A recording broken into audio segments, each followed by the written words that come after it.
जैसा कि दिया हुआ है कि दिए गए दो घनों को जोड़कर, दो घन यानी पहला घन ये, दूसरा घन ये दोनों को जोड़कर एक घनाभ बनाया गया। तो घनाभ का संपूर्ण पृष्ठीय क्षेत्रफल ज्ञात करें। मतलब क्या है कि दो घनों को जोड़ने पर एक घनाभ बनेगा। तो घनाभ कैसा दिखेगा, किस प्रकार से दिखेगा, आइए हम उदाहरण से समझते हैं और सवाल को बनाने की कोशिश करते हैं। तो देखेंगे कि जैसे घन बना रहे हैं यहाँ पर, ये आपका एक घन बनने की कोशिश में है और दो घन बनाने हैं। तो पहला घन आपका ये हो गया, बन के तैयार है। इसको इस प्रकार से हम बना सकते हैं, पहला घन।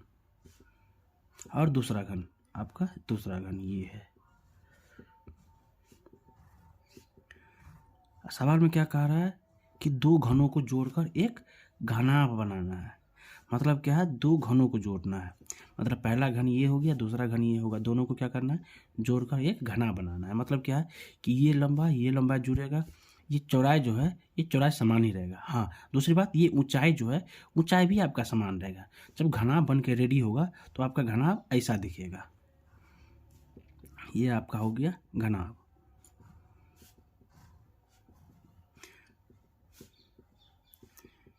ये आपका हो गया क्या, घनाभ, जो ये पीछे से जुड़ गया है यहाँ से। ये रहा पहला घन और ये दूसरा घन, जोड़कर एक घनाभ का निर्माण हुआ, जिसमें लंबाई जुड़ गया,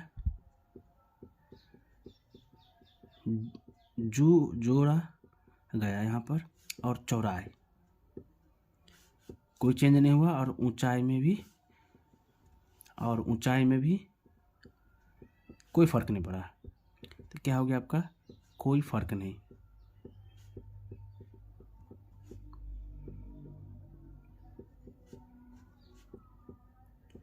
हुआ।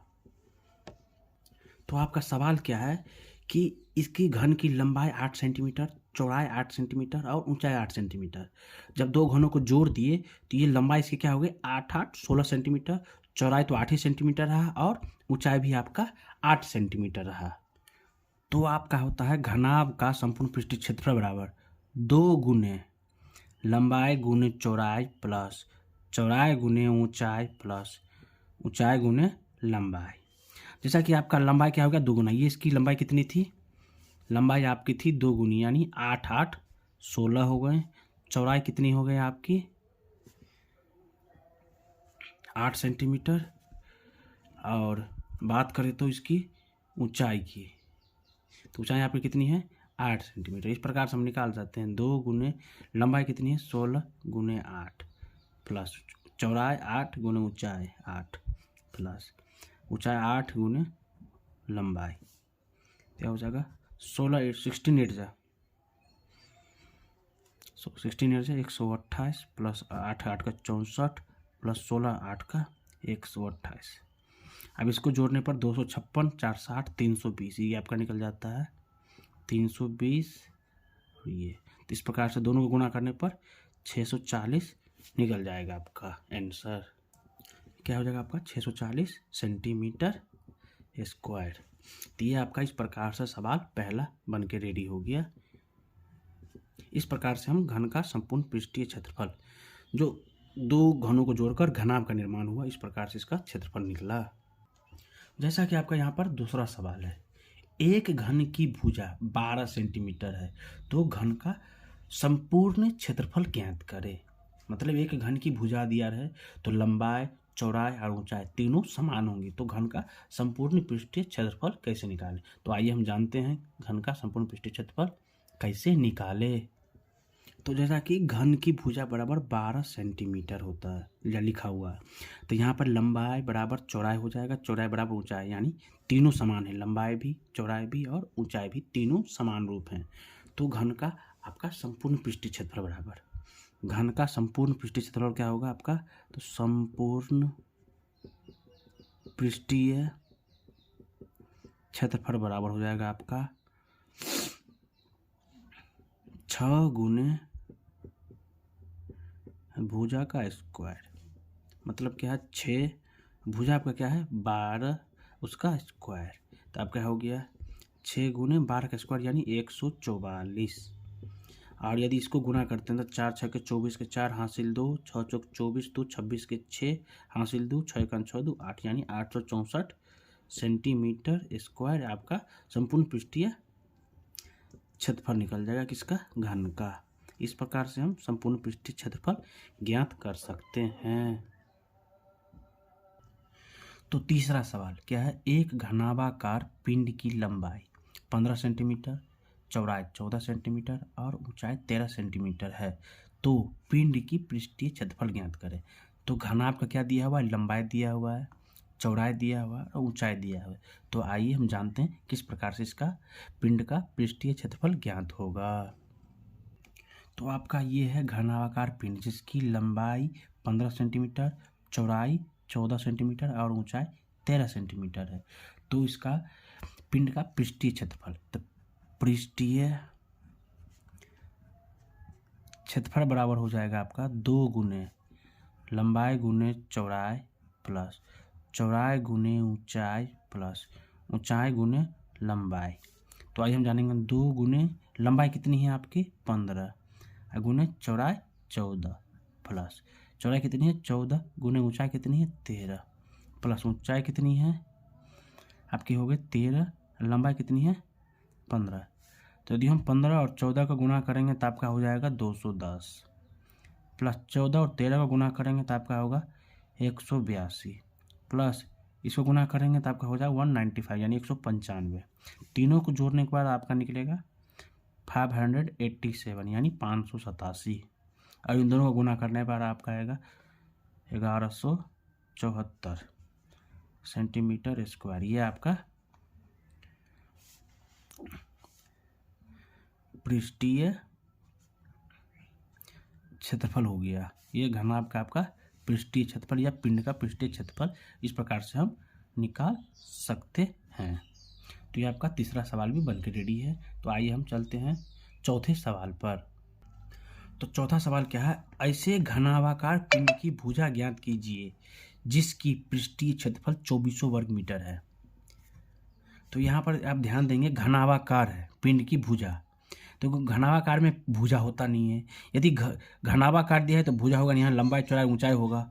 और भी क्या, तो घनाभ में लंबाई यदि बड़ा होगा या चौड़ाई बड़ा होगा या ऊंचाई, तीनों में से कोई भी एक चीज़ बड़ा हो सकता है घन की तुलना में। तो यहाँ पर घन हो सकता है, तो यहाँ पर आपका ये घनाकार ही है। सवाल के अनुसार क्या जानेंगे हम, ऐसे घनाभाकार पिंड की भुजा जिसकी भुजा दिया हुआ क्षेत्रफल दिया हुआ है, तो ये घनाभाकार आपका नहीं होगा, ये क्या हो जाएगा आपका घनाकार। यह सवाल का मिसप्रिंट है।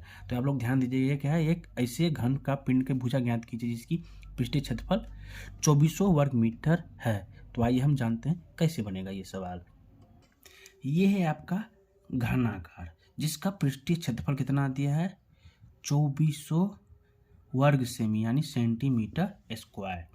तो आपका वर्ग सेंटीमीटर दिया है, तो इसका हम जानेंगे कि पृष्ठीय क्षेत्रफल बराबर क्या होता है। तो लिखेंगे घन का पृष्ठीय क्षेत्रफल बराबर क्या होता है 6 गुने भुजा स्क्वायर। तो पृष्ठीय क्षेत्रफल कितना दिया है आपका 2400, कोई दिक्कत नहीं इस पर, यानी 6 गुने भुजा कितना है, तो भुजा नहीं पता तो इसका हम भुजा का भुजा ही लिखेंगे और उसका स्क्वायर। 6 क्या है गुणाम है तो इससे आ जाएगा तो आपका भागाम हो जाएगा, यानी 600 बट्टा 2400 बट्टा 6 इक्वल टू भुजा स्क्वायर। इसको यदि हम काटते हैं तो कितना निकलेगा 6 चौक 24 यानी 400। यदि भुजा निकालते हैं तो भुजा बराबर क्या हो जाएगा, ये स्क्वायर है तो उससे दाएं पक्ष से बाएं पक्ष जाने पर क्या हो जाएगा रूट चढ़ जाता है। तो यानी हम क्या लिख सकते हैं भुजा बराबर इसका स्क्वायर, इस पर रूट आ गया, ये 400 इसके अंदर आ गया। 400 किसका स्क्वायर होता है, ये आपका 20 का स्क्वायर होता है। ये 20 का स्क्वायर बराबर 400, ये रूट का मान कितना होता है 1/2, ये से 2 ये 2 कट गया तो आपका क्या निकला भुजा बराबर 20 सेंटीमीटर। इस प्रकार से आपका घनाकार पिंड की भुजा प्राप्त होती है। ये आपका 20 सेंटीमीटर हो गया। इस प्रकार से हम चौथा सवाल भी कंप्लीट कर चुके हैं। ये आपका हो गया आंसर। तो आपका पांचवा सवाल क्या है कि एक घनाभाकार साबुन की लंबाई, घनाभ में क्या दिया साबुन की लंबाई 6 सेंटीमीटर, चौड़ाई 5 सेंटीमीटर, एवं संपूर्ण पृष्ठीय क्षेत्रफल 148 सेंटीमीटर स्क्वायर यानी वर्ग सेमी है, तो उसकी ऊंचाई ज्ञात करें। तो ये हम आसानी रूप से निकाल सकते हैं। तो आइए हम जानते हैं कैसे। जैसा कि सवाल में दिया है, लंबाई बराबर कितना हो गया आपका 6 सेंटीमीटर, चौड़ाई बराबर आपका 5 सेंटीमीटर, ऊंचाई तो दिया नहीं है आपका, ऊंचाई इसमें प्राप्त नहीं है। इसका संपूर्ण पृष्ठीय क्षेत्रफल कितना दिया हुआ आपका 148 सेंटीमीटर स्क्वायर या वर्ग सेमी। तो यहाँ पर ऊंचाई नहीं दिया है तो इसे लिख सकते हैं माना कि ऊंचाई बराबर x। हम मान लिए हैं, बस मानने के लिए है, इस पर हम काम कर सकते हैं। तो इसका हम क्या निकालेंगे कि घनाभाकार का संपूर्ण पृष्ठीय क्षेत्रफल। तो लिखेंगे घनाभ का संपूर्ण पृष्ठीय क्षेत्रफल बराबर क्या होता है 2 गुने लंबाई गुने चौड़ाई प्लस चौड़ाई गुने ऊंचाई प्लस ऊंचाई गुने लंबाई। ये तो हम जानते हैं। जैसा कि पृष्ठीय क्षेत्रफल कितना दिया है 148, तो 148 को हम यहाँ लिख सकते हैं, कोई दिक्कत नहीं। उसके बाद आपके क्या है 2 गुने लंबाई कितनी है 6, चौड़ाई कितनी है 5 प्लस चौड़ाई कितनी है 5, ऊंचाई कितनी है नहीं कुछ है तो क्या माने हम x, तो x प्लस ऊंचाई कितनी है x, लंबाई कितनी है 6 गुने 6, ये आपका हो गया। तो 148 ही यहाँ रहेगा। आगे देखते हैं 6 पंचे 30 plus 5x plus 6x bracket में है, ये आपका 2 बाहर में है। ये 2 गुना में है, इसको हम इधर से भागा करके भी बना सकते हैं या पूरे का गुना करने के बाद भी निकाल सकते हैं। तो हम पूरे का गुना करके ही निकालते हैं। 148 ये 30 दूनी 60 प्लस 6 5 11x दूनी, ये आपका 22x हो गया। कोई दिक्कत नहीं इस पर। अब ये देखिए 60 के आगे कुछ नहीं है तो ये क्या होता है प्लस में होता है। ये चीज़ ध्यान रखिएगा, जो किसी भी संख्या के आगे कोई भी चिन्ह नहीं लिखा हो तो वो क्या होता है आपका प्लस होता है। तो ये 6 प्लस में है उससे जाएगा तो 60 प्लस में है तो उससे जाएगा तो आपका माइनस में होगा। तो लिख सकते हैं 22x बराबर 148 तो 148 और ये 60 प्लस में था उससे जाएगा तो -60, तो 22x बराबर क्या हो जाएगा 88। x बराबर क्या हो जाएगा 88/22। इसको हम काटेंगे तो कितना निकलेगा 4 सेंटीमीटर। तो x बराबर 4 सेंटीमीटर। x क्या है आपका x है x बराबर ऊंचाई आपका कितना है 4 सेंटीमीटर।